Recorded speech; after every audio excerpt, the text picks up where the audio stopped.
మీరు చేసే వంటలకి, మాట్లాడే మాటలకి అసలు సంబంధమే ఉండట్లేదు. మీరు చేసే వంట గురించి చెప్పొచ్చు కదా! వేరే ఏదేదో మాట్లాడుతున్నారే అని కొందరు అడుగుతున్నారు. నేను వేరే ఏదేదో మాట్లాడట్లేదు. నా లైఫ్‌లో జరిగిన సిట్యుయేషన్స్ అన్నీ మీతో షేర్ చేసుకుంటున్నాను.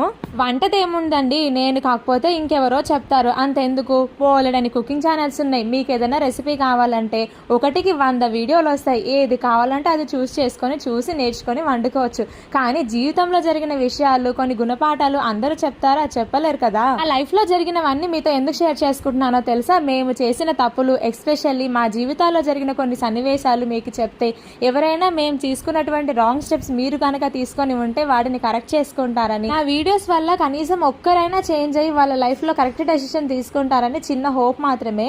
నా వీడియోస్ వల్ల ఒక్కరి లైఫ్ అయినా నిలబడిందంటే అందుకు హ్యాపీగా ఫీల్ అయ్యేది నేనే కదా. చిన్న వాటికి ఎంతో బాధపడిపోతూ ఉంటాం, అయ్యో నాకే ఇంత కష్టం వచ్చింది అని. కానీ మా లైఫ్ లో జరిగినవన్నీ మీతో